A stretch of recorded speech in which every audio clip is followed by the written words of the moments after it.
بسم اللہ الرحمن الرحیم نحمده ونصلي ونسلم على رسوله الكريم اما بعد فاعوذ بالله من الشیطان الرجیم بسم اللہ الرحمن الرحیم انما يريد الله ليذهب عنكم الرجس اهل البيت ويطهركم تطهيرا صدق اللہ مولانا العظیم قال اللہ تبارک و تعالی فی شان حبیبہ ان اللہ وملائکتہ یصلون علی النبی یا ایہا الذین آمنوا صلوا علیہ وسلموا تسلیما۔ محبت اور شوق کے ساتھ بارگاہ رسالت میں ہدیہ درود و سلام پیش کیجیے۔ الصلاۃ والسلام علیک یا سیدی یا رسول اللہ، الصلاۃ والسلام علیک یا سیدی یا رسول اللہ۔ اللہ رب محمد صلی اللہ علیہ وسلم ونحن عباد محمد صلی اللہ علیہ وسلم لی خمسۃ اطفی بہا حر الوباء الحاتمہ المصطفیٰ والمرتضی وابناہما والفاطمہ۔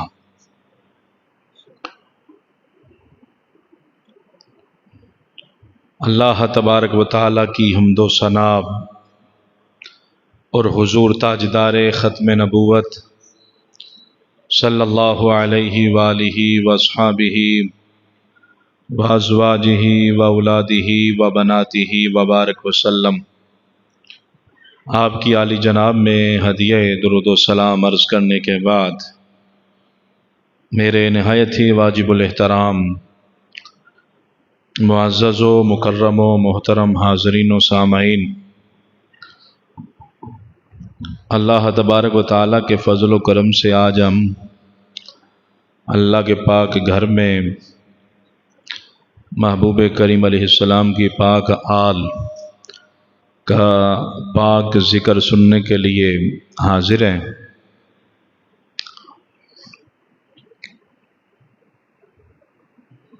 سب سے پہلے تو میں شکریہ ادا کرنا چاہتا ہوں نہایت ہی محبت کرنے والی شخصیت برادر مکرم حضرت العلام جناب قاری محمد صغیر احمد سعیدی صاحب کہ آپ نے مجھے بڑا خوبصورت موضوع خطاب کے لیے دیا، فضائل اہل بیت بزبان قرآن۔ کثیر تعداد میں علماء کرام میرے مسلک کے تشریف فرمائیں، اللہ تعالیٰ سب کی خیر فرمائے اور سب کے فیض کو عام فرمائے۔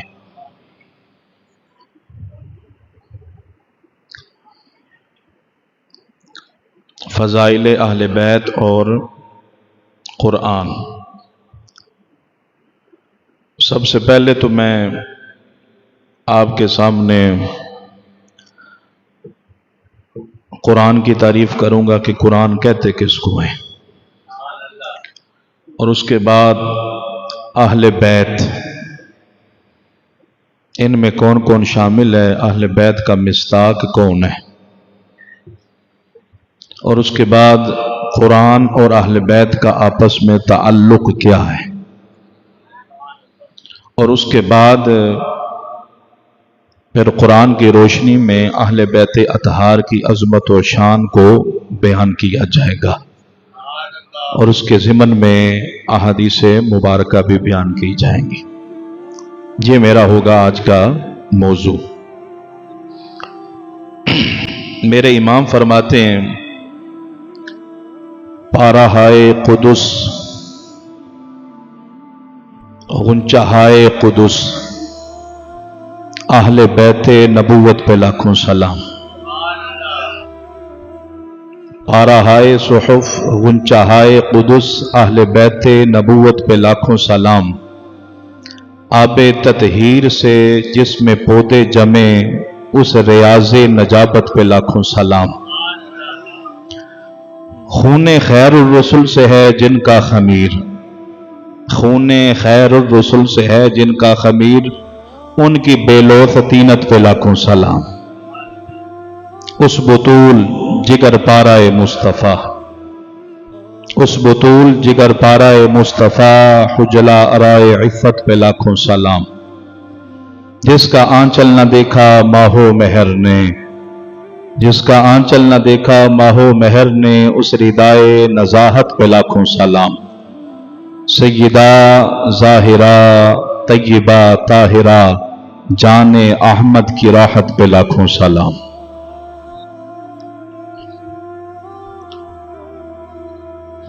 قرآن مجید فرقان حمید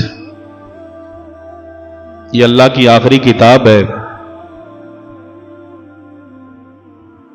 رب کا کلام ہے، لانے والے جبریل ہیں، اور جن پہ اتارا گیا ان کا نام نامی اس میں گرامی جناب محمد مصطفیٰ ہے صلی اللہ علیہ وآلہ وبارک وسلم۔ میرے آقا سے پوچھا گیا یہ قرآن، یہ اللہ کی کتاب کیا ہے؟ حضور فرمانے لگے ھذا حبل ممدود من السماء الی الارض، یہ ایک رسی ہے جو آسمانوں سے زمین کی طرف لٹکائی گئی ہے۔ قرآن کیا ہے؟ ایک رسی ہے آسمانوں سے آ رہی ہے اللہ کی طرف سے زمین کی طرف۔ کیا مطلب ہے؟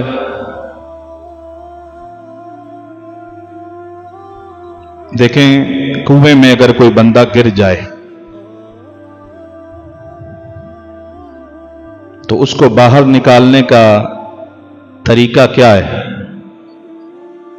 رسی پھینکی جاتی ہے، وہ رسی کو پکڑتا ہے اور پھر باہر آتا ہے۔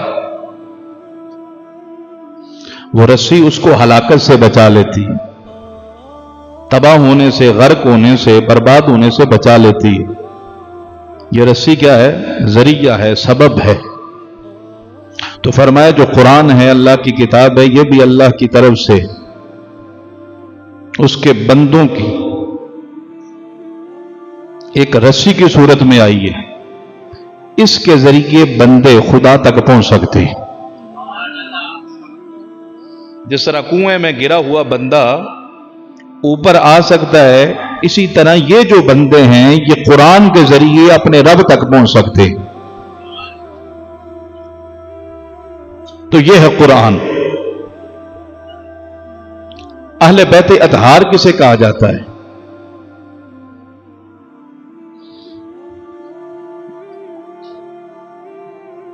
صرف اس کے الفاظ پہ بندہ غور کرے،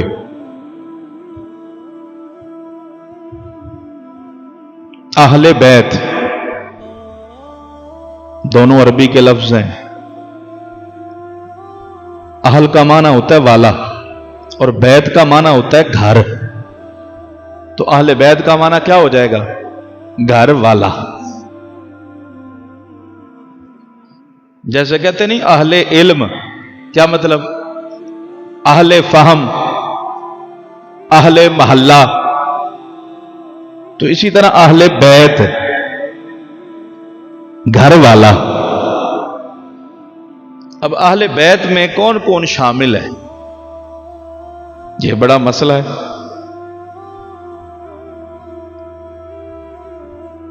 تو میرے بھائیوں، ہم ہیں اہل سنت، ہم جھگڑتے کوئی نہیں ہیں، ہم تو بات محبت والی کرتے ہیں۔ کہتے سیدھی سیدھی بات ہے، جو نبی کے گھر میں ہے وہ اہل بیت ہے۔ کیا خیال ہے؟ اہل بیت کا معنی ہی گھر والا ہے نا۔ تو ایک گھر والے وہ ہیں جو حضور کے گھر میں ہی پیدا ہوئے ہیں، پیدا ہی گھر میں ہوئے، وہ اہل بیت ہیں۔ ان کو کہا جاتا ہے اہل بیت ولادت، جن کی پیدائش اور ولادت نبی کے گھر میں ہوئی ہے۔ اور ایک ہیں جن کی ولادت اور پیدائش تو نبی کے گھر میں نہیں ہوئی، اپنے اپنے ماں باپ کے گھر میں، لیکن بعد میں ان کا نکاح مصطفیٰ کے ساتھ ہوا اور نکاح کے بعد وہ نبی کے گھر میں رہنے لگی، تو ان کو بھی کہا جاتا ہے یہ اہل بیت ہے، لیکن فرق کرنے کے لیے کہتے ہیں اہل بیت سکونت ہے، اہل بیت سکونت ہے۔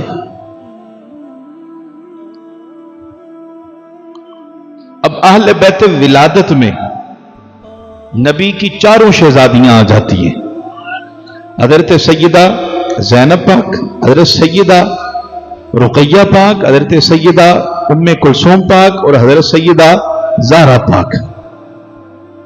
ان کی ولادت اور پیدائش ہی نبی کے گھر میں ہوئی، اور ازواج رسول جو میرے نبی کے حرم میں آئیں، حضور کے ساتھ نکاح ہوا، بیویاں بنی میرے نبی کی، پیدا نبی کے گھر میں نہیں ہوئی، اپنے اپنے گھروں میں، اپنے اپنے ماں باپ کے گھروں میں، لیکن بعد میں سرکار کے گھر میں آئیں، رہیں، ساری زندگی رہیں، تو وہ ہیں اہل بیت سکونت۔ اور باپ دادا کی وجہ سے جو تعلق اور رشتے میں خاندانی افراد آتے ہیں ان کو کہا جاتا ہے اہل بیت نسب، اہل بیت نسب۔ اب مولا کائنات علی مرتضی شیر خدا یہ بھی اہل بیت ہیں، لیکن اہل بیت نسب میں ہیں، سمجھ رہے ہیں؟ حضور کے چچا کے بیٹے ہیں، حضرت عبداللہ ابن عباس، یہ بھی اہل بیت نسب میں داخل ہیں، میرے نبی کے چچا کے بیٹے ہیں، آل علی ہیں، آل عقیل ہیں، آل جعفر ہیں، آل عباس ہیں، یہ سارے کے سارے اہل بیت نسب میں داخل ہیں۔ تو یہ تین طرح کے اہل بیت ہیں۔ کتنی طرح کے؟ بولیے ذرا، کتنی طرح کے؟ تین طرح کے۔ اہل بیت ولادت، دوسرا اہل بیت سکونت، تیسرا اہل بیت نسب۔ اب قرآن و حدیث میں جہاں جہاں بھی اہل بیت کا لفظ آیا ہے ان سے مراد ہر طرح کی اہل بیت ہے، سمجھ رہے ہو؟ اہل بیت ولادت بھی، اہل بیت سکونت بھی، اور اہل بیت نسب بھی، سب یہ فضائل میں داخل ہیں جتنے قرآن و حدیث میں آئے اہل بیت کے لیے۔ لیکن ہمارے عرف میں اہل بیت سے کیا مراد لیا جاتا ہے؟ جو رسول اللہ صلی اللہ علیہ وسلم کی اولاد پاک ہے، سیدہ زہرا پاک، مولا علی، اگرچہ اولاد نہیں ہے لیکن مصطفیٰ کی اولاد کے باپ ہے، امام حسن ہے، امام حسین ہے، ان کو ہمارے عرف میں اہل بیت کہا جاتا ہے۔ جب بھی اہل بیت ہم بولتے ہیں تو یہی افراد ذہن میں آتے ہیں نا؟ کیا خیال ہے؟ اس کا یہ مطلب ہرگز نہیں ہے کہ ازواج رسول اہل بیت نہیں ہے، یا احادیث کے اندر ان کا نام لیا گیا اور ان کو اہل بیت کہا گیا تو اس سے یہ غلط فہمی نہ ہو کہ چونکہ انہی حضرات کو اہل بیت سرکار فرما رہے ہیں تو ازواج رسول اہل بیت نہیں ہے۔ میرے بھائیوں دیکھو، جس طرح صحابہ کتنے 1,00,000 سے اوپر ہیں، لیکن خاص جو فضائل ہیں وہ 4 یاروں کے لیے ہیں۔ آپ احادیث کی کتابیں اٹھا کر دیکھیں، آپ کو پتہ چلے رسول اللہ ان کے فضائل بیان کر رہے ہیں، ابو بکر کے، عمر کے، عثمان کے، علی کے، تو اس کا یہ مطلب نہیں ہے کہ ان کو جو ہے وہ سرکار بار بار خاص کر رہے ہیں اور بقیہ سرکار کے اصحاب نہیں ہیں. بقیہ بھی اصحاب ہی ہیں، یہ بھی اصحاب ہی ہیں. اسی طریقے سے ان ہستیوں کو، سیدہ زہرا پاک، مولا علی، حسن و حسین کو جو سرکار بار بار خاص فرما رہے ہیں، ان کے فضائل بیان کر رہے ہیں، اس کا یہ ہرگز مطلب نہیں ہے کہ دوسرے حضرات وہ اہل بیت میں شامل نہیں ہیں. تو میں نے آج ان کا ہی ذکر کرنا ہے جن کو عرف عام میں اہل بیت کہا جاتا ہے اور سمجھا جاتا ہے. اور وہ کون سی ہستیاں ہیں؟ بولیے ذرا. مولا کائنات حضرت سیدہ زہرا پاک، امام حسن مجتبی، امام حسین سلطان کربلا. اب اہل بیت اطہار اور قرآن کا آپس میں تعلق کیا ہے، یہ رشتہ کیا ہے؟ علامہ صاحب نے یہ موضوع دیا کیوں ہے کہ اہل بیت کی جو عظمت اور شان ہے وہ قرآن کی روشنی میں، تو ان کا آپس میں تعلق ہے. میں نے کہا بڑا گہرا تعلق ہے. سرکار نے حجۃ الوداع کے موقع پہ فرمایا تھا انی تارک فیکم الثقلین، اے میرے غلاموں، میرا کلمہ پڑھنے والوں، میں تم میں دو بھاری چیزیں چھوڑ کے جا رہا ہوں. کتنی چیزیں؟ بولو ذرا، کتنی چیزیں؟ دو چیزیں چھوڑ کے جا رہا ہوں. فرمایا ان کو اگر تم مضبوطی کے ساتھ تھامے رکھو گے تو میرے بعد کبھی بھی گمراہ ہو سکتے. یا رسول اللہ وہ دو بھاری چیزیں ثقلین کیا ہیں؟ میرے حضور فرمانے لگے کتاب اللہ و اہل بیتی. ایک اللہ کی کتاب قرآن ہے اور دوسری شے میری اطرت اہل بیت ہے. اور ذرا ان کا تعلق دیکھیے گا. میرے حضور فرمانے لگے انہما لن یتفرقا حتی یرد علی الحوض. جو دو چیزیں میں تمہارے پاس چھوڑ کے جا رہا ہوں نا، قرآن اور اپنی اطرت اہل بیت، فرمایا یہ ہمیشہ آپس میں اکٹھی رہیں گی. قرآن اہل بیت کے ساتھ اور اہل بیت قرآن کے ساتھ، اور یہ کبھی جدا نہیں ہوگی. حتیٰ کہ قرآن اور اہل بیت دونوں میرے پاس قیامت والے دیہاڑے حوض کوثر پہ آئیں گے. یعنی ساری زندگی یہ اکٹھے رہیں گے. قرآن اہل بیت کے ساتھ ہے اور اہل بیت قرآن کے ساتھ ہے. اب آپ قرآن اٹھا کر دیکھیں قرآن کیا کرتا ہے. اہل بیت کی عظمتوں کو بیان کرتا ہے، شانوں کو بیان کرتا ہے، رفعتوں کو بیان کرتا ہے، ان کی بلندی کو، ان کے مقام کو بیان کرتا ہے. اور اہل بیت قرآن کے ساتھ کیسے ہیں کہ حسین کا سر کٹ گیا ہے، نیزے پہ چڑھ گیا ہے، پھر بھی زبان پہ تلاوت قرآن جاری ہے. یہ ان کا آپس میں اتنا گہرا تعلق ہے. اہل بیت نے کبھی بھی قرآن نہیں چھوڑا، کبھی بھی نہیں چھوڑا. اور الحمدللہ یہ بات میں فخر سے کہہ سکتا ہوں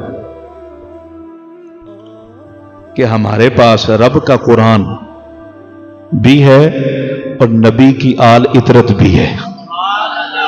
الحمدللہ. ایک ٹولہ تم وہ دیکھو گے جدھر قرآن ہے ہی کوئی نہیں، بالکل بھی نہیں. علی علی علی علی علی کرتے تو سنو گے، حسین حسین کرتے سنو گے، لیکن وہاں پہ قرآن کی تلاوت کوئی نہیں. اور اگر قرآن تم ان کی زبان سے کبھی سن بھی لو تو تم کہو گے یہ قرآن ہے، یہ کیا پڑھ رہا ہے. اور دوسرا وہ ٹولہ ہے جو ہر وقت قرآن کے پیچھے ہی لگا ہوا ہے، مقابلے ہو رہے ہیں حسن قرات کے، لیکن وہاں پہ ذکر علی کوئی نہیں، ذکر حسین کوئی نہیں، ذکر حسن کوئی نہیں، سیدہ زہرا پاک کا ذکر کوئی نہیں. وہاں پہ اہل بیت اطہار کا نام لینے والا کوئی نظر نہیں آئے گا، صرف قرآن ہی قرآن. الحمدللہ اہل سنت کے ایک ہاتھ میں رب کا قرآن ہے، دوسرے ہاتھ میں نبی کی اطرت اہل بیت ہے. سرکار یہ دونوں چیزیں ہمیں دے کے گئے ہیں. دونوں کو ہم تھامیں گے، قرآن کی تلاوت کریں گے، قرآن کو سمجھیں گے، قرآن پہ عمل کریں گے اور اہل بیت اطہار کا ذکر کریں گے، ان سے محبت کریں گے، ان کے نقش قدم پہ چلیں گے، سرکار فرماتے ہیں پھر تم میرے بعد گمراہ نہیں ہو سکتے ہو۔ سرکار ضمانت دے کے گئے۔ آؤ اب قرآن سے پوچھتے ہیں اہل بیت اطہار کی عظمت اور شان کیا ہے؟ بولو ذرا سبحان اللہ۔ انما یرید اللہ لیذھب عنکم الرجس اہل البیت ویطہرکم تطہیرا۔ اس آیت کو کہا جاتا ہے آیت تطہیر۔ کیا کہا جاتا ہے؟ آیت تطہیر، بڑی مشہور ہے، آپ نے متعدد بار سن رکھی ہوگی کہ رب کا یہ ارادہ ہے کہ نبی کے اہل بیت سے رجس کو دور فرما دے اور اہل بیت اطہار کو خوب خوب پاک ستھرا فرما دے۔ اس لیے ہم کیا کہتے ہیں؟ اہل بیت اطہار۔ کیا کہتے ہیں؟ اطہار، کہ رب نے ان کو پاک فرما دیا ہے۔ نبی رحمت صلی اللہ علیہ وسلم آپ کے جسم مبارک پہ ایک چادر ہے اور اس کو روایت کرنے والی ام المومنین حضرت سیدہ ام سلمہ ہیں، کیونکہ ان کے گھر میں ہی سرکار نے یہ معاملہ فرمایا ہے۔ دوشوں پہ سرکار کے کندھوں مبارک پہ چادر ہے، ادھر سے علی آئے تو سرکار نے فرمایا علی آ جا۔ اسی چادر میں علی کو لیا، سیدہ زہرا پاک بنت رسول آئیں، حضور نے ان کو بھی اپنی چادر میں لیا، حسن و حسین کو بھی بلایا، اس چادر میں لیا۔ تو کتنے افراد ہو گئے چادر میں؟ کتنے ہو گئے جی؟ 5 ہو گئے۔ نبی ہو گئے، علی ہو گئے، سیدہ ہو گئیں، حسن ہو گئے، حسین ہو گئے۔ یہ 5 ہستیاں، اس لیے ہم ان ہستیوں کو پنج تن پاک کہتے ہیں۔ یہ ایک ہی چادر کے نیچے آئی ہیں، میرے نبی نے اپنے ہاتھوں کو اٹھایا اور دعا کی اللہم ہؤلاء اہل بیتی، باری تعالیٰ یہ ہے میری اہل بیت، فاذھب عنہم الرجس وطہرہم تطہیرا، ان سے رجس کو دور فرما دے اور ان کو خوب ستھرا فرما دے۔ حضرت ام سلمہ بھی کھڑی ہیں، کہتی ہیں یا رسول اللہ کیا مجھے بھی اجازت ہے کہ میں بھی اس چادر میں داخل ہو جاؤں؟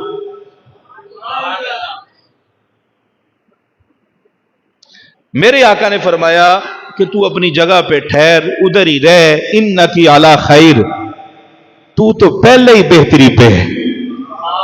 کیا مطلب ہے؟ یعنی اللہ نے تمہیں پہلے ہی میری اہل بیت میں شامل فرما دیا، تمہیں اس میں داخل ہونے کی ضرورت اور حاجت نہیں ہے۔ اب جو ازواج رسول کو، امہات المومنین کو اہل بیت نہیں نہ مانتے، یہی کہتے ہیں کہ دیکھیں سرکار نے علی کو، سیدہ کو، حسن و حسین کو چادر میں داخل کر کے فرمایا اللہم ہؤلاء اہل بیتی، کہ یہ میرے اہل بیت ہیں۔ حضرت ام سلمہ کو چادر میں داخل نہیں کیا۔ میں نے کہا عقل کے اندھے، سرکار اس چادر میں حضرت ام سلمہ کو کیسے داخل کرتے؟ ام سلمہ ہے میرے نبی کی گھر والی، اور اس چادر میں حضرت علی بھی ہے۔ کیا ہے؟ حضرت ام سلمہ کے لیے وہ غیر محرم ہے کہ نہیں ہے؟ تو ان کو وہ کیسے شامل کرتے؟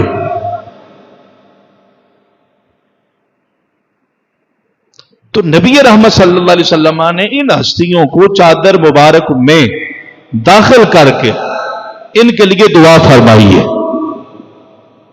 اور یہ 5 ہستیاں ہیں، اور یقین کرو ان 5 ہستیوں سے جو محبت کرتا ہے، لیکن یہ یاد رکھ لینا جہاں جہاں پہ بھی میں اس طرح کی احادیث پڑھوں گا اس کے ساتھ ساتھ اور بھی تقاضے ہوتے ہیں۔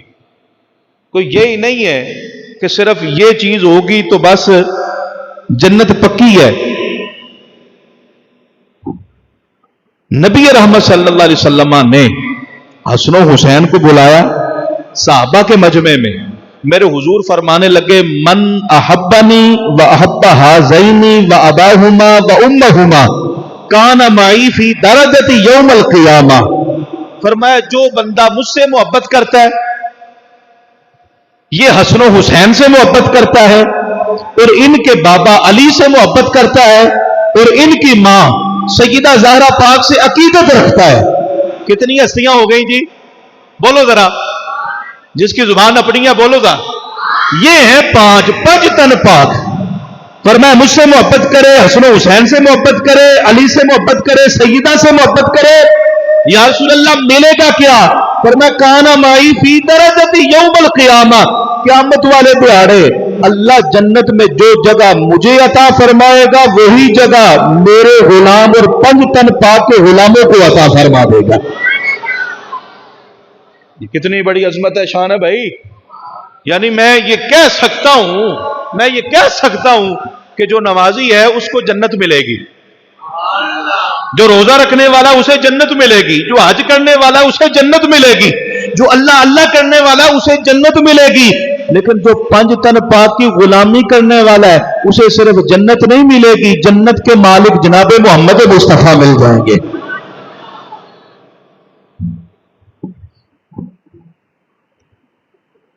تو یہ 5 تن پاک کی محبت اور ان کی غلامی کا صلہ ہے، اور اس سے بڑا صلہ کیا ہو سکتا ہے؟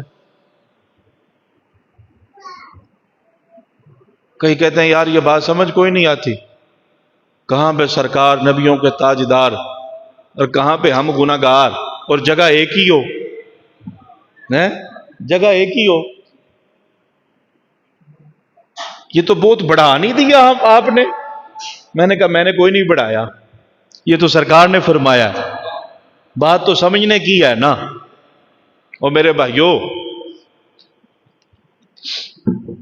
بادشاہ کا محل ہوتا ہے، بادشاہ اپنے تخت پہ جلوہ افروز ہوتا ہے. اسی محل کے اندر نوکر بھی ہوتے ہیں کہ کوئی نہیں ہے؟ محل ایک ہی ہے، کمرہ ایک ہی ہے. جہاں پہ بادشاہ ہے وہیں پہ نوکر بھی ہیں، خادم بھی ہیں. تو کیا دونوں کا مقام و مرتبہ ایک ہو گیا؟ مرتبہ ایک نہیں ہے، مقام ایک نہیں ہے، فرق ہے. وہ ایز اے بادشاہ ہے اس جگہ پہ اور یہ ایز اے نوکر ہے. تو جنت میں مصطفیٰ کریم علیہ السلام ایز اے نبی اور رسول ہوں گے، اور ہم اور 5 تن پاک کے جو غلام ہیں وہ ایز اے نوکر ہوں گے. میرے آقا صلی اللہ علیہ وسلم خود بھی حسن و حسین سے بڑی محبت فرماتے، اور اپنی امت کو بھی سرکار نے ان سے محبت کی تعلیم دی ہے، حکم دیا ہے. بلکہ میرے حضور فرمانے لگے اللہم انی احبہما، اللہ مینو حسن بھی بڑا چنگا لگتا ہے تے حسین بھی بڑا چنگا لگتا ہے، مجھے ان سے بڑی محبت ہے، یہ میرے دونوں محبوب ہیں. فاحبہما، باری تعالیٰ جو میرے محبوب ہیں تو بھی ان کو اپنا محبوب بنا لے. سرکار نے امام حسن کو اپنا محبوب فرمایا، امام حسین کو اپنا، بولو ذرا، محبوب فرمایا ہے. حضرت قبلہ قاری محمد صغیر احمد غلام صغیر سعیدی صاحب ماشاءاللہ،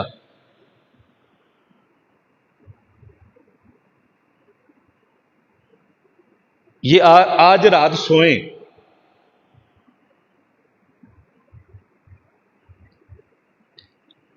ان کی سر کی آنکھیں تو بند ہو جائیں، دل کی آنکھیں کھل جائیں، اور کریم کرم فرمائیں، جلوہ دکھائیں،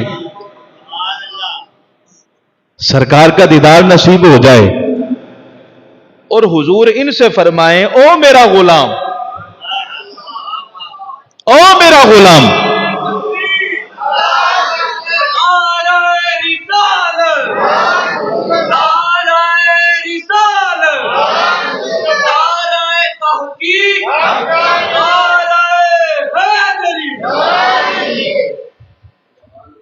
سمجھ رہے؟ سرکار ان کو خواب میں کیا فرمائیں؟ او میرا غلام، اللہ، میرا خیال ہی نہیں، یقین ہے یہ صبح اٹھ کے مٹھائی تقسیم کریں گے اور ہر بندے کو کہیں گے مجھے مبارکباد پیش کرو۔ ہے کس بات کی؟ خواب کے اندر سرکار نے مجھے ایک تو جلوہ دکھایا اور دوسرا مجھے اپنا غلام فرمایا۔ میں نے کہا واہ جی واہ، خواب کے اندر سرکار جس کو غلام کہہ دیں وہ قسمت کا سکندر ہے، تو میں کیا کہہ سکتا ہوں اس حسن کو، اس حسین کو جن کو مصطفیٰ اپنا محبوب فرمائے۔ اللہم انی احبہما، باری تعالیٰ حسن بھی میرا محبوب ہے، حسین بھی میرا محبوب ہے، تو بھی ان سے محبت کر۔ اور قربان جائیں حضور نبی رحمت صلی اللہ علیہ وسلم، اگر کوئی بندہ کہے کہ کیا ان کی محبت ضروری ہے؟ ہم رب کے بندے ہیں، اس کے نبی کو ماننے والے ہیں، ہمارے پاس قرآن ہے، نماز پڑھ لیتے ہیں، قرآن پہ عمل کر لیتے ہیں، تو کیا یہ کافی نہیں ہے؟ کیا حسن و حسین کی محبت، ان کا ذکر یہ ضروری ہے؟ میں نے کہا بالکل ضروری ہے، بالکل ضروری ہے، ان کے بغیر چارہ ہے نہیں۔ کہنے لگے وہ کیسے؟ میں نے کہا سرکار کا فرمان ہے، لا یؤمن عبد حتی اکون احب الیہ من نفسہ وتکون عطرتی احب الیہ من عطرتہ۔ لا یؤمن عبد، فرمایا کوئی بندہ بھی مومن نہیں ہو سکتا۔ عبد، علماء بیٹھے ہوئے ہیں، عبد نکرہ فرمایا، کوئی بندہ، وہ خاص نہیں، کوئی بندہ، وہ چاہے جاہل ہے چاہے عالم ہے، وہ شہری ہو یا دیہاتی ہو، وہ امیر ہو یا غریب ہو، وہ سفید رنگ کا ہے یا سیاہ رنگ کا ہے، وہ بڑا ہے وہ چھوٹا ہے، فرمایا کوئی بندہ بھی اس وقت تک مومن نہیں ہو سکتا جب تک اپنی جان سے بڑھ کے مجھ محمد مصطفیٰ سے محبت نہیں کر لیتا۔ لیکن یہاں تک بات نہیں نا، سرکار فرماتے وَتَكُونَ عِطْرَتِي أَحَبَّ إِلَيْهِ مِنْ عِطْرَتِهِ، اس وقت تک کوئی بندہ مومن ہو نہیں سکتا جب تک کہ اپنی اولاد سے بڑھ کے میری اولاد حسن و حسین سے محبت نہیں کر لیتا ہے۔ یعنی میں یہ کہہ سکتا ہوں نا کہ صرف بندہ کلمہ پڑھ لے تو ایمان کامل نہیں ہوتا، نمازیں پڑھنے سے صرف ایمان کامل نہیں ہوتا، حج بیت اللہ کر لینے سے ایمان کامل نہیں ہوتا، اللہ اللہ کر لینے سے، اعمال صالحہ کر لینے سے ایمان کامل نہیں ہوتا۔ بابا ایمان تب ہی کامل ہوتا ہے، بندہ مومن کامل تب ہی بنتا ہے جب دل کے اندر کائنات کی ہر شے سے بڑھ کے مصطفیٰ سے محبت ہو اور آل مصطفیٰ سے محبت ہو۔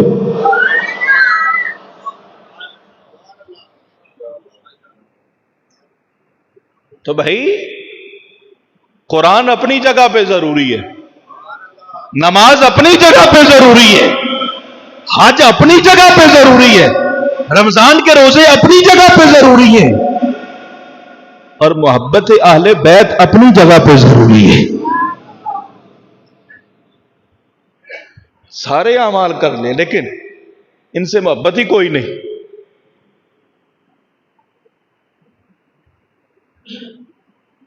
تو نجات ہی کوئی نہیں، ان کے بغیر نجات کوئی نہیں۔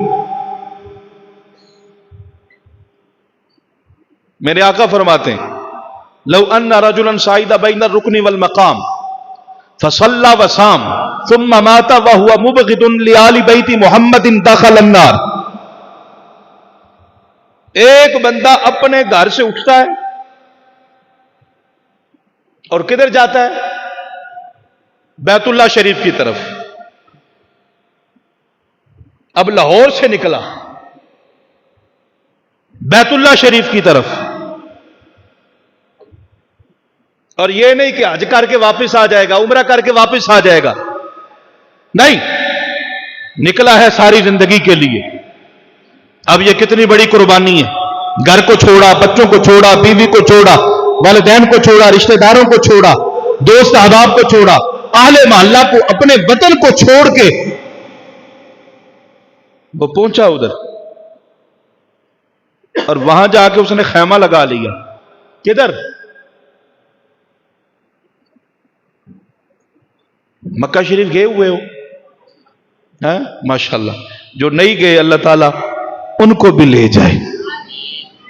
کعبہ شریف ہے اور ادھر مقام ابراہیم ہے، درمیان میں بڑا تھوڑا سا فاصلہ ہے. اور یہ جگہ بڑی خاص ہے. سرکار فرماتے ایک طرف کعبہ ہے، ایک طرف مقام ابراہیم ہے، اور درمیان میں جو جگہ ہے وہاں پہ وہ بیٹھ جاتا ہے. ایک دو دن کے لیے نہیں، ایک دو ہفتے کے لیے نہیں، ایک دو مہینے کے لیے نہیں، ایک دو سال کے لیے نہیں، اور ساری زندگی وہاں پہ وہ گزارتا ہے. اور تاش نہیں کھیلتا وہاں پہ بیٹھ کے، سوٹیں نہیں لگاتا، فون وہ ٹک ٹاک نہیں دیکھ رہا، فیس بک نہیں چلا رہا، بلکہ کیا کرتا ہے؟ دن کو روزہ رکھتا ہے، ساری رات قیام کرتا ہے، اللہ کے حضور کھڑا رہتا ہے. اور جانتے ہو نا، وہاں پہ بندہ ایک نماز پڑھے تو 1,00,000 نمازوں کا ثواب ملتا ہے. اور ایک نیکی کرے تو 1,00,000 نیکیوں کا ثواب ہے. ایک روزہ رکھے 1,00,000 روزوں کا ثواب ملتا ہے. میرے حضور فرماتے ہیں اپنا سب کچھ چھوڑ چھاڑ کے اس خاص مقام پہ بیٹھ کے وہ روزے بھی رکھتا رہا، نمازیں بھی پڑھتا رہا، اور اس کی زندگی گزرتی رہی، گزرتی گئی یہاں تک کہ اس کو موت آ گئی. یعنی ساری زندگی اللہ کے گھر میں بیٹھ کے اس نے نماز اور روزے کی پابندی کی ہے، لیکن فرمایا جب مرا ہے تو دل میں میری آل کی محبت نہیں تھی، نفرت لے کے مرا، دشمنی اور عداوت لے کر مرا. فرمایا ادھر سے مرے گا، ادھر سے جہنم کا دروازہ اس کے لیے کھول دیا جائے گا.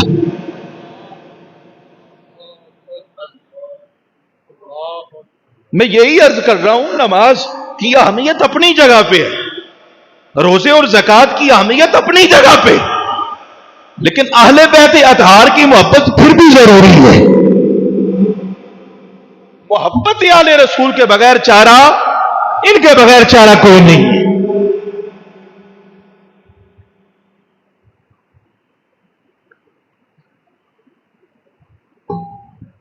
اور میرے حضور نے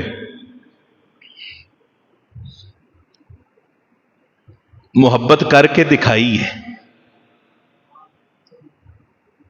حضور کے اصحاب نے بھی محبت کر کے دکھائی ہے، اور حضور کی ازواج نے بھی محبت کر کے. کبھی سوچا کیوں؟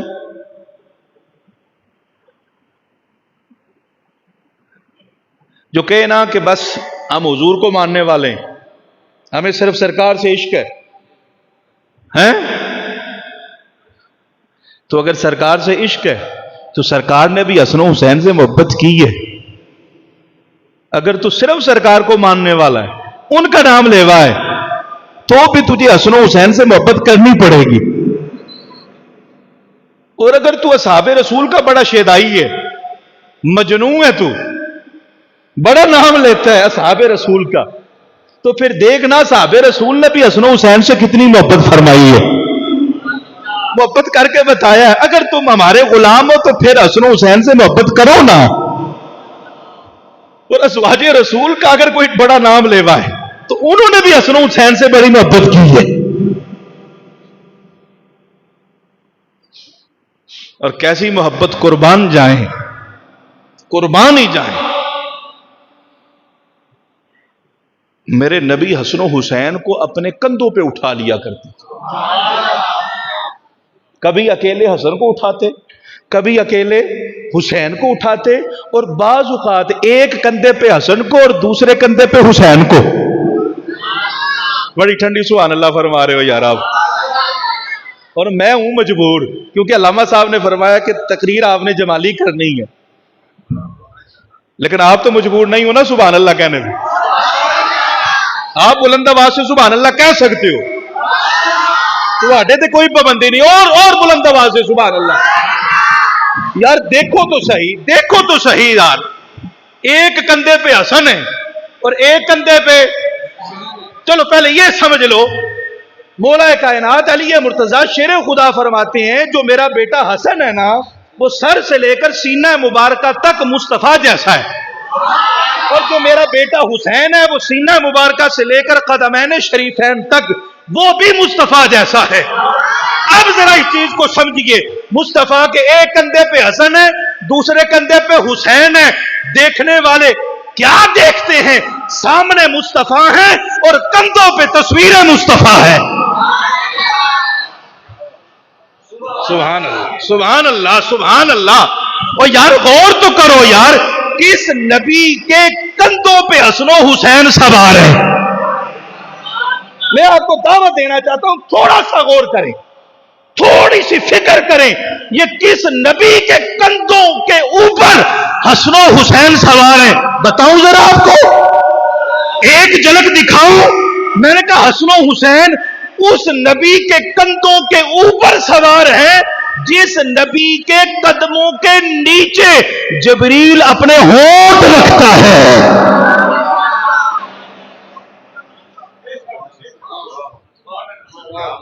سمجھ رہے ہو بات؟ حسن و حسین کا مقام کیا ہے، مرتبہ کیا ہے، رفعت کیا ہے، بلندی کیا ہے. جب مکہ فتح ہوا ہے نا تو مصطفیٰ کریم علیہ السلام نے علی سے فرمایا میرے کندھوں پہ چڑھ اور بتوں کو توڑ. یا رسول اللہ میں نہیں چڑھتا، آپ میرے کندھوں پہ چڑھ جائیں نا، آپ میرے کندھوں پہ چڑھیں. تو سرکار فرمانے لگے نہیں علی تو میرے کندھوں پہ چڑھ. اب حکم تھا حضور کے کندھوں پہ علی چڑھے. جب چڑھے ہیں نا تو عرض کرتے ہیں یا رسول اللہ آپ کے کندھوں پہ چڑھا ہوں تو میرا ہاتھ اتنا بلند ہو گیا ہے، اگر میں چاہوں نا تو عرش کے پاوے کو ہاتھ ڈال لو. اچھا علی ساری زندگی میں نا ایک مرتبہ نبی کے کندھوں پہ چڑھے، ساری زندگی ایک مرتبہ نبی کے کندھوں پہ چڑھے ہیں، لیکن علی نے نبی کے کندھوں کی بلندی کا اظہار کر دیا ہے. تو بتاؤ ذرا علی ایک بار چڑھیں تو ہاتھ عرش کے پاوے تک جائے، وہ حسن و حسین ان کو نبی نے ایک مرتبہ نہیں کئی مرتبہ اپنے کندھوں پہ اٹھایا ہے. اچھا صرف یہ معاملہ گھر تک نہیں ہے بلکہ کندھوں پہ اٹھا کے سرکار مسجد میں بھی تشریف لے جاتے، بازار میں بھی تشریف لے جاتے ہیں. یار ویسے کوئی تھوڑا سا بندے نے سوٹ پایا ہوگا نا، کاٹن شاٹن اندازہ استری کیتی ہوئے تھے، اپنے بچے نو ہاتھ نہیں لان دینا. وہ جتنی بھی محبت سے کہے نا ابا ابا مجھے اٹھاؤ، کہتا پیچھے ہٹ ذرا، اے وٹ پہ جان گے، کپڑے خراب ہو جائیں گے. تو کوئی علامہ صاحب ہو یا پیر صاحب ہو، کیا کہنے، جس کے 4-5 مرید ہیں، وہ اپنے بیٹے کو اٹھا کے باہر لائے گا، وہ کہیں گے لوگ کی سوچیں گے. اللہ اکبر اللہ اکبر. حسن و حسین کو اپنے کندھوں پہ اٹھا کے بازار میں وہ لا رہا ہے جس کو اللہ نے نبیوں کا تاجدار بنا دیا ہے. قربان جائیں قربان جائیں. ویسے ہر صحابی کی عظمت اور شان کے کیا کہنے، ہم سلام پیش کرتے ہر صحابی نبی، ہر صحابی نبی، ہر صحابی نبی، ہر صحابی نبی. یہ ہمارا عقیدہ اور ایمان ہے اور یہ قرآن نے ہمیں دیا. لیکن کوئی بھی صحابی آتا ہے سرکار کی محفل پاک میں تو سامنے آ کے بیٹھ جاتا ہے اور چہرہ بددعا کا دیدار کرتا ہے. کوئی صحابی آتا ہے پیچھے بیٹھ جاتا ہے اور واللیل کی زلفوں کا دیدار کرتا ہے. کوئی صحابی دائیں طرف بیٹھ جاتا ہے، دوسرا دوسری جانب بیٹھ جاتا ہے. ایسا ہی ہے نا. لیکن قربان جائیں حسن و حسین پہ آتے ہیں تو مصطفیٰ کی گود میں، مصطفیٰ کے سینہ انور پہ اور حضور کے کندھوں پہ سوار ہو جاتی ہیں.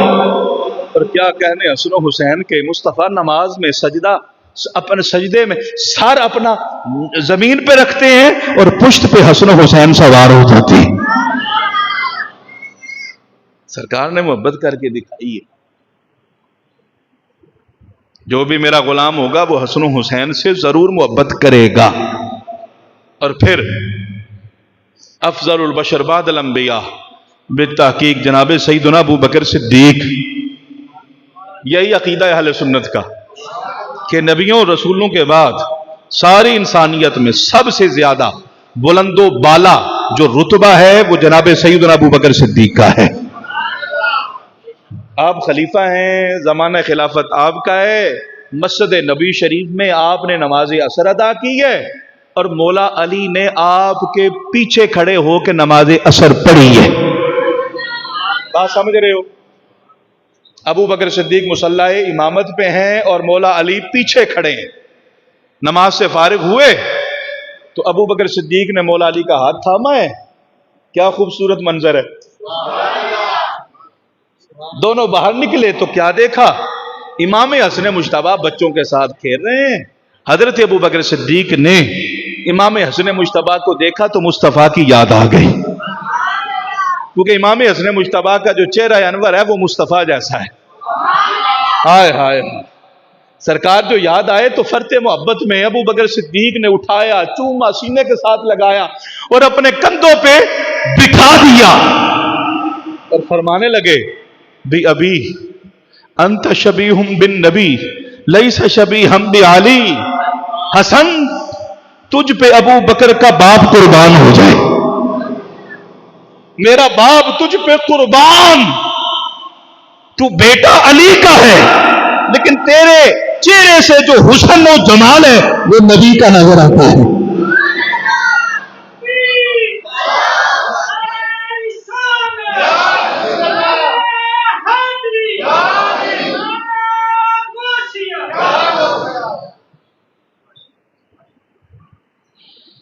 سمجھ رہے ہیں میری بات؟ یہ حضرت ابو بکر صدیق ہے. اچھا، یہاں پہ کوئی ایسا ہی نہیں کوئی کہہ دے کہ یار تم سنیو بھی کمال ہی کرتے ہو، اوپر سے یہ بھی بیان کرتے ہو کہ ابو بکر صدیق حسن کو اٹھاتے رہے اور اوپر سے یہ بھی کہتے ہو کہ جو ابو بکر ہے وہ نبیوں رسولوں کے بعد سب سے افضل ہے.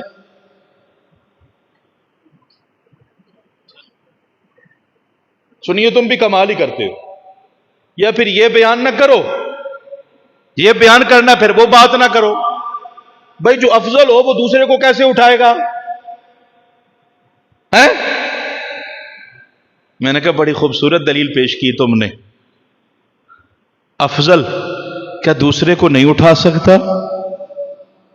جو کندھوں پہ آئے وہی افضل ہوگا نیچے والے سے جس نے اٹھا رکھا ہے. اگر یہی دلیل ہے تو بتاؤ جب رسول اللہ حسن و حسین کو اپنے کندھوں پہ اٹھایا کرتے تھے. بھئی یہاں پہ معاملہ فضیلت کا نہیں ہے، محبت کا ہے. سمجھ رہے ہو؟ یہاں پہ محبت کا ہے. جو عاشق ہوتا ہے نا، عاشق صادق، وہ نہ عمر دیکھتا ہے نہ وہ یہ دیکھتا ہے کہ میرا مقام و مرتبہ کیا ہے، میں کس منصب پہ ہوں. بھائی وہ تو نسبت دیکھا کرتا ہے، وہ نسبت دیکھتا ہے، وہ تعلق دیکھتا ہے کہ یہ ہے کون؟ میرے نبی کا نواسا ہے. تو حضرت ابو بکر صدیق نے امام حسن مجتبیٰ کو اپنے کندھوں پہ اٹھایا ہے. اچھا مجھے بتاؤ ذرا کہ جب امام حسن کو اٹھایا ہے تو امام حسین کندھوں پہ بیٹھے رہے کہ نیچے اتر گئے؟ یہ تو نہیں کہا چاچا مجھے وہ کیوں اٹھایا، مجھے نیچے اتارو، میں نہیں آپ کے کندھوں پہ بیٹھنے والا. نہیں، بیٹھے رہے. جب تک ابو بکر صدیق نے نہیں اتارا وہ بیٹھے رہے، نہیں اترے، بیٹھے رہے. اور بیٹھ کے زمانے والوں کو بتایا ہے لوگوں ہم ایرے غیرے، ہر ایرے غیرے نتو خیرے کے کندھوں پہ سوار نہیں ہوتے، یا تو مصطفیٰ کے کندھوں پہ سوار ہوتے ہیں یا مصطفیٰ کے خادم ابو بکر صدیق کے کندھوں پہ سوار ہوتے ہیں. ہم اہل بیت ہیں.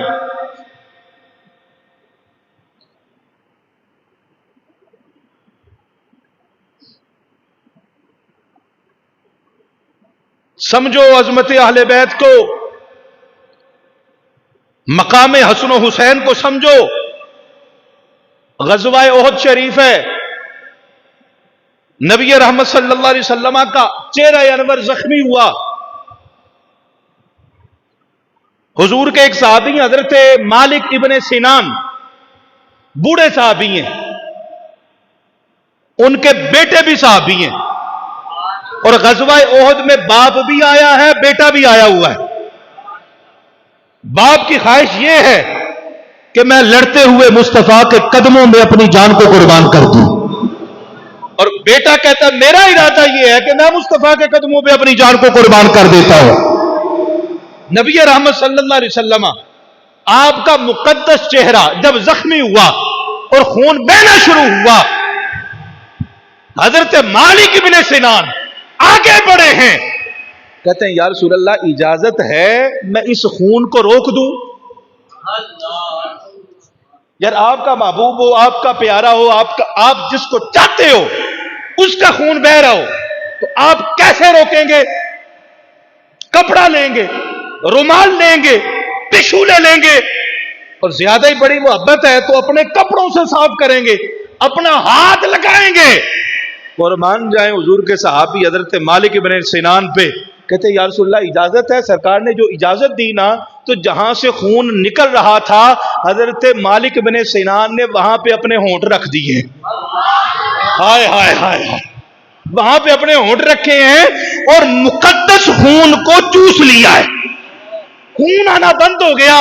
سرکار نے دیکھا، فرمانے لگے کیا تو نے میرا خون پی لیا؟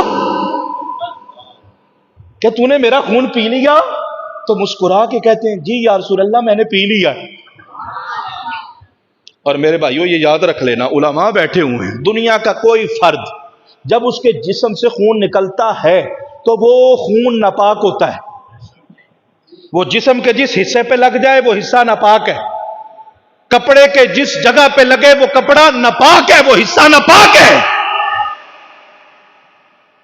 وہ بڑے سے بڑا پیر ہی کوئی نہیں، بڑے سے بڑا شیخ الحدیث ہی کیوں نہ ہو، ہر بندے کا جسم سے نکلا ہوا خون ناپاک ہے، اس کو پینا حرام ہے، لیکن مصطفیٰ کا جو خون ہے وہ اندر رہے تو بھی پاک ہے، باہر نکلے تو بھی پاک ہے، اسی لیے تو پیا ہے۔ فرمایا پی گئے ہو؟ جی یا رسول اللہ۔ اب سنو ذرا، توجہ ہے نا آپ لوگوں کی؟ میرے سرکار فرمانے لگے من مس دمہ دمی لم تصبہ النار، فرمایا جس کا خون میرے خون کے ساتھ لگ جاتا ہے پھر اس بندے کو جہنم کی آگ نہیں لگ سکتی ہے۔ جس بندے کو میرا خون لگ گیا، مس ہو گیا، ٹچ ہو گیا، پھر جہنم کی آگ اس پہ حرام ہو جاتی ہے، وہ بندہ کنفرم 100% جنتی بن جاتا ہے۔ تو بھائیوں میں یہ کہہ سکتا ہوں اگر تھوڑا سا خون اگر کوئی پی لے تو وہ جنتی بن جاتا ہے، تو کیا خیال ہے اس حسن و حسین کے حوالے سے جن کا سارا وجود سر سے لے کر پاؤں تک خون رسول سے بنا ہے، وہ تو سراپا خون مصطفیٰ سے بنے ہوئے ہیں۔ اسی لیے تو فرمایا نا کہ حسن و حسین صرف جنتی نہیں ہے، جنتی جوانوں کے سردار ہیں۔ بولو یار سبحان اللہ۔ ہاں ایک گھڑی تہاڈی ایک گھڑی کہندی ہے بیان کیتی رکھو، کیا خیال ہے؟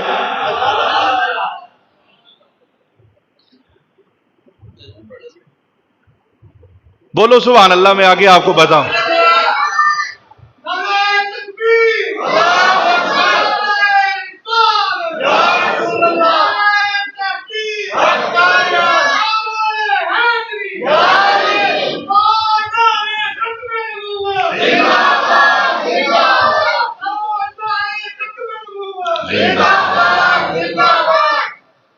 حضور کے ایک صحابی ہیں، ان کا نام ہے حذیفہ۔ حضرت بولو ذرا، حضرت حذیفہ کہتے ایک دن میں اپنی اماں جی سے کہنے لگا کہ میں جانے لگا ہوں سرکار کی بارگاہ میں، سرکار کی اقتداء میں نماز بھی پڑھتا ہوں اور آپ کے لیے دعا بھی کرواتا ہوں، اور دعا کوئی مال و دولت یا صحت کے لیے نہیں بلکہ آپ کی بخشش کے لیے۔ اب یہ بات چیت کہاں پہ ہوئی ہے؟ گھر کے اندر ہوئی ہے. کس کے درمیان ہوئی ہے؟ ماں بیٹے کے درمیان. حضرت حذیفہ اپنے گھر سے اس نیت اور ارادے سے نکلیں. نیت کہاں ہوتی ہے؟ ارادہ کہاں پہ ہوتا ہے؟ دل میں ہوتا ہے. اپنے گھر سے نکلے ہیں, سیدھا مسجد نبی شریف میں مغرب کی نماز سرکار دو عالم صلی اللہ علیہ وسلم کی اقتداء میں پڑھی ہے. میں نے کہا واہ صحابہ کیا بات ہے, ہیں جو سرکار کے پیچھے نماز پڑھتے ہیں, جن کا امام نبیوں کا امام ہے. ہائے ہائے ہائے, نماز مغرب پڑھ چکے. میں نے کہا نماز مغرب کے بعد سرکار کی بارگاہ میں پیش ہو کے یہ عرضی پیش کروں گا, لیکن بات کرنے کا موقع نہیں ملا. نماز عشاء کا وقت ہو گیا, سرکار نے نماز عشاء بھی پڑھائی ہے. میں نے کہا چلو نماز عشاء کے بعد میں عرضی پیش کروں گا. سرکار دو عالم صلی اللہ علیہ وسلم نماز پڑھا کے اٹھے ہیں مسجد نبی شریف سے, سیدھا اپنے کاشانہ نبوت کی طرف چل دیے. راستے میں اندھیرا ہے, میں بھی پیچھے چلنا شروع ہو گیا, کیونکہ میں اپنی ماں سے وعدہ کر کے آیا تھا کہ میں سرکار سے آپ کے لیے دعا کرواؤں گا. کب ماں کہے گی اتنی دیر بھی لگا دی اور پھر ویسے ہی آگے ہو. میں بھی پیچھے چلا. اب سرکار آگے ہیں, چہرہ انور بھی سرکار کا آگے ہے, اور سرکار فرمانے لگے من ہاذا, اے کون ہے گئے, اے کون ہے گئے. ابھی حضرت حذیفہ نے بتایا کوئی نہیں کہ کون ہے. حضور خود فرمانے لگے حذیفہ ہو. چہرہ انور, میرے خیال ہے آپ توجہ نہیں فرما رہے ہو یا تھوڑی تھوڑی فرما رہے ہو. ذرا 100% توجہ فرما کے ذرا لطف لو نا. سرکار کا چہرہ انور آگے ہے اور ہے بھی اندھیرا, اور حضرت حذیفہ بولے بھی کوئی نہیں, چل رہے ہیں. اور یاد رکھنا استاد آگے چل رہا ہو اور شاگرد پیچھے چل رہا ہو تو کیا انداز ہوتا ہے شاگرد کے چلنے کا؟ بڑے دھیمے انداز میں چلے گا. پیر صاحب آگے چل رہے ہوں اور اس کا مرید پیچھے چل رہا ہو, وہ کتنے ادب سے پاؤں کو اٹھا اٹھا کے کہ شور بھی نہ ہو کہ میرے پیر صاحب ہیں, ایسے ہی ہے. تو کیا خیال ہے نبیوں کا تاجدار آگے ہو اور امتی پیچھے چل رہا ہو تو کتنی آہستہ آہستہ قدموں سے چل رہا ہوگا.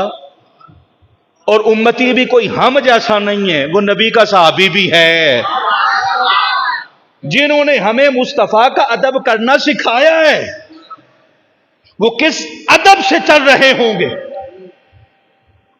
کتنی آہستہ آہستہ قدموں کو اٹھا رہے ہوں گے. لیکن سرکار فرماتے ہیں کہ تم حذیفہ ہو نا. یہ قدموں کی آہٹ سے سرکار نے پہچانا ہے. ایک ماں جس نے اپنے بچے کو جنا ہو, وہ ماں بھی اپنے بیٹے کی قدموں کی آہٹ سے اس کو نہیں پہچان سکتی. پہچان سکتی ہے. ایک بھائی ساری زندگی جس کے ساتھ رہا, وہ اپنے بھائی کو قدموں کی آہٹ سے پہچان نہیں سکتا. ایک بیوی اپنے شوہر کو قدموں کی آہٹ سے نہیں پہچان سکتا, اور تمہارا باپ بھی تمہارے قدموں کی آہٹ سے تمہیں نہیں پہچان سکتا. لیکن مصطفیٰ کو اللہ نے علم اتنا عطا فرمایا ہے, کوئی زبان سے نہ بھی بولے, صرف قدموں کی آہٹ آ جائے, مصطفیٰ کو پتہ چل جاتا ہے یہ کوئی اور نہیں میرا غلام حذیفہ ہے.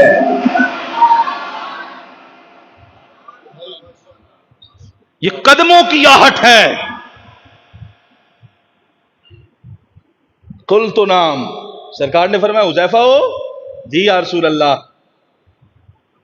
اب سوچا کہ میں وہ جو ماں سے وعدہ کر کے آیا ہوں میں وہ عرضی پیش کر دوں. فرماتے ابھی میں نے بولنا چاہا, سرکار فرمانے لگے ما حاجتو کا, کس کام کے لیے آئے ہو؟ ابھی میں بتانے ہی لگا تھا. سرکار نے فرمایا غفر اللہ لک ولی امک, جا اللہ تجھے بھی بخشے تیری ماں کی بھی بخشش فرما دے. میں نے کہا ہمارا نبی وہ ہے جو دلوں میں چھپے ہوئے ارادوں کو بھی جان لیتا ہے. ہمارا نبی وہ ہے. فرمایا جاؤ.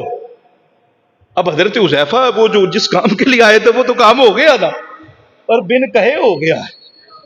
بولو یار سبحان اللہ. میں نے کہا وہ لجپال اتنا ہے کہ اگر کوئی نہ بھی کہے تو وہ عطا کر دیتے ہیں اور اگر کوئی مانگ لے یہ تو بن مانگے دیا نا نبی نے.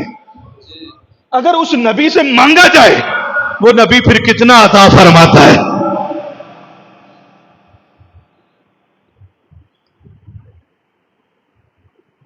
اب سرکار دو عالم صلی اللہ علیہ وسلم ارشاد فرمانے لگے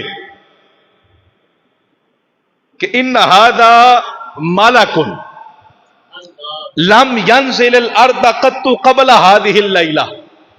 اے حذیفہ تو جس مقصد کے لیے آیا وہ پورا ہو گیا. اب میری بات سنتا جا. ابھی ابھی میرے پاس فرشتہ آیا ہے اور وہ فرشتہ آج تک اس سے پہلے زمین پہ کوئی نہیں آیا. پہلی مرتبہ آیا ہے. لم ينزل الارض قط کبھی نہیں آیا زمین پہ. آج ہی آیا ہے. پہلی مرتبہ آیا ہے. وہ کس لیے آیا وہ میں ابھی بتاتا ہوں, لیکن یہ بات تو ہمیں پتہ چل گئی کہ مصطفیٰ کریم علیہ السلام یہ جانتے ہیں کہ آسمان کے فرشتے کون سے ہیں اور زمین کے فرشتے کون سے ہیں. سرکار کو ان کا پتہ ہے کہ یہ جو آیا ہے یہ زمینی فرشتہ نہیں ہے, آسمانی فرشتہ ہے. اور پھر یہ بھی سرکار کو پتہ ہے کہ آسمان پہ فرشتے رہتے کتنے ہیں, کون پہلی مرتبہ آ رہا ہے, کون دوسری مرتبہ, کون تیسری مرتبہ, کتنی مرتبہ. یہ سرکار کو پتہ ہے فرشتوں کے بارے میں. تو میں نے کہا جو نبی فرشتوں کو جانتا ہے وہ اپنے غلاموں کو بھی جانتا ہے نا.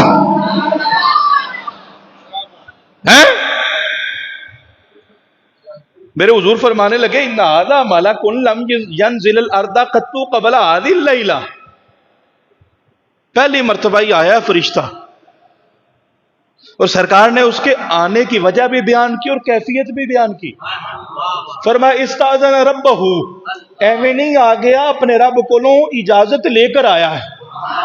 اور ذرا سننا, فرشتہ اپنے رب سے, کائنات کا مالک اور خالق, اس سے اجازت لیتا ہے. باری تعالیٰ مجھے اجازت ہے میں زمین پہ جا سکتا ہوں. اور اللہ پوچھتا ہے کیوں جانا ہے, تو وہ فرشتہ کہتا ہے باری تعالیٰ تیرے محبوب کو سلام کرنے کے لیے جانا ہے. ان یسلم علیہ, وہ مجھے سلام کرنے کے لیے اپنے رب سے اجازت لے کر آیا ہوا ہے. ایک تو اس نے مجھے سلام کہا, اور دوسرا اس نے اپنے رب سے اجازت طلب کی کہ باری تعالیٰ میں تیرے محبوب کو ایک خوشخبری بھی سنا ہوں. وَيُبَشِّرَنِي, خوشخبری. سبحان اللہ. یار میں ادھر بیٹھا ہوں تو میں آپ کو کہوں خوشخبری, ابھی سنائی کوئی نہیں, صرف کہوں خوشخبری تو خوش ہوتے ہو کہ نہیں ہوتے؟ خوشی ہوتی ہے کہ نہیں ہوتی؟ یعنی اس کے بعد جو میں نے کہنا ہے وہ بڑی اعلیٰ چیز ہے, وہ تمہارے دلوں کو خوش کر دینے والے جملے ہیں. ایسے ہی ہے. وہ فرشتہ آ کے سرکار کو خوشخبری دیتا ہے, یعنی ایسی چیز بتانے لگا ہے جس سے قلب مصطفیٰ میں خوشی داخل ہوگی. اب تم نے غور کرنا ہے وہ چیزیں کیا ہیں جس کی وجہ سے قلب مصطفیٰ میں خوشی داخل ہوتی ہے. تو یقیناً پھر مصطفیٰ کے غلاموں کے دلوں میں بھی خوشی داخل ہونی چاہیے کہ نہیں ہونی چاہیے. سنو, اس فرشتے نے آ کے بارگاہ رسالت میں عرض کی بِأَنَّ فَاطِمَةَ سَيِّدَةُ نِسَاءِ أَهْلِ الْجَنَّةِ وَأَنَّ الْحَسَنَ وَالْحُسَيْنَ سَيِّدَا شَبَابِ أَهْلِ الْجَنَّةِ. یا رسول اللہ, اللہ نے آپ کی لخت جگر سیدہ زہرا پاک کو اہل جنت کی خواتین کا سردار بنا دیا, اور آپ کے بیٹے حسن و حسین کو جنتی جوانوں کا سردار بنا دیا ہے. سمجھ رہے ہو؟ ان جملوں سے مصطفیٰ کو خوشی داخل ہوئی ہے. تمہیں بھی خوشی ہوئی کہ کوئی نہیں ہوئی ہے تو محبت سے سبحان اللہ بول دو. 2 منٹ ختم کر دیں. 2 منٹ کر دیتا ہوں. 2 منٹ اور اجازت مل گئی ہے ذرا محبت سے سبحان اللہ. 2 منٹ اپنی مرضی نہ کر لا. نہیں 2 منٹ ہی کرانگا لیکن اپنی مرضی نہ ہے. ذرا محبت سے سبحان اللہ بولے. اجازت لے رہے ہیں نا, انہوں نے فرمایا تھا جمالی انداز میں. آپ کی بھی اجازت ہے, لگیں گے 2 منٹ ہی. بولو یا سبحان اللہ.